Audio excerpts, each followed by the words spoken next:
Even after seeing this movie, I think the scariest thing about it is that it has an early January release.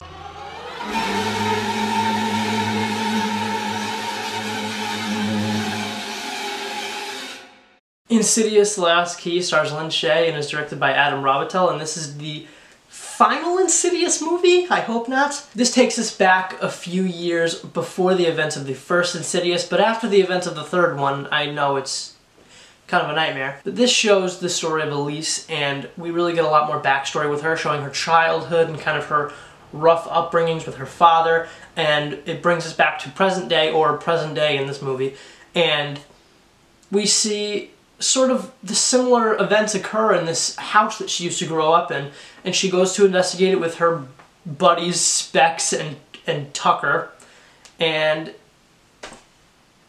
horror nonsense ensues. Now, I love the Insidious franchise. I thought the first three were solid movies. I love the first two, but the third one is fine.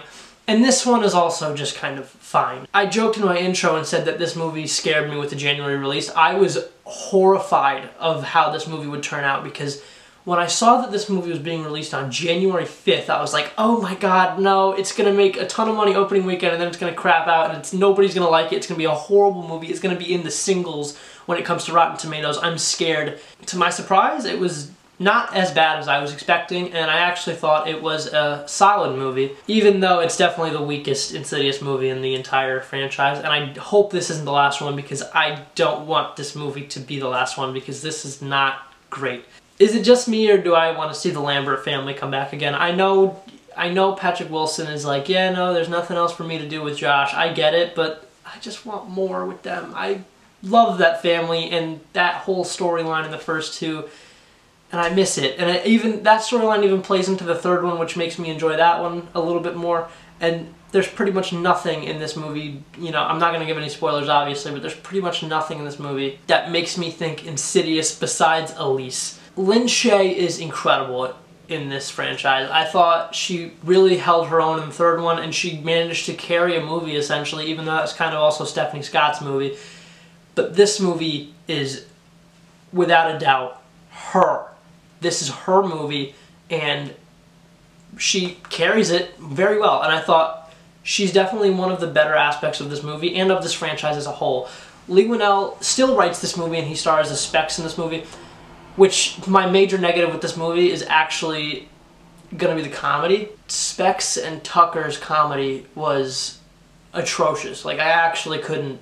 I think I cringed a few times. It's so not funny. Like, at least if they were trying and like 50% of the jokes hit and 50% failed, you guys tried and you managed to make me laugh a few times.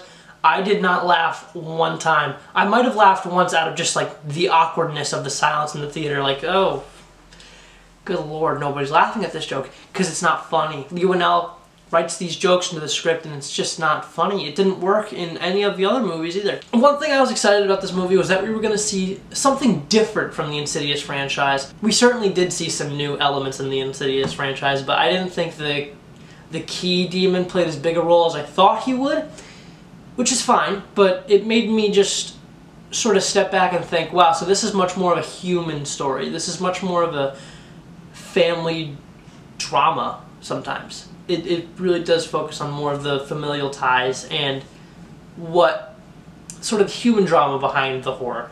And I liked that. I thought that was an interesting approach, but sometimes it didn't work all the way for me because I wanted some more scares. I don't like jump scares, but I wanted some more creepy imagery like the first three gave me.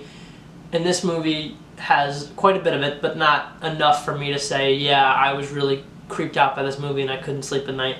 Because it's not that scary, it's really not. But one of those different things that I was talking about was this scene in the trailer. I was so excited to see what that was going to look like, and we definitely see the hallway in the movie, but that scene, those people aren't in the movie at all. Now, I don't know if that's a spoiler or not. I don't know if you wanted to know that they're not in the movie, but they're not. And I was actually kind of disappointed, and I think this movie really should speak more to trailers, sort of showing you what you want to see and what you don't see. I wasn't sitting in the theater like waiting, but when I saw the hallway in the beginning of the movie, I was like, oh, that's the scene in the trailer where those creepy monsters come out. But it just never happens, and I'm like, what? I was kind of excited to see that, but okay, that's fine. I almost kind of disliked this one a little bit. It's not awful, but it's kind of disappointing. The fact that this wasn't complete shit is victory enough for me. The fact that there's 4 movies in this franchise, not one of them is awful, is pretty incredible to me. So what did you guys think of Insidious, The Last Key? Thanks for watching. Be sure to like, comment, subscribe, and I'll see you guys next time. Goodbye.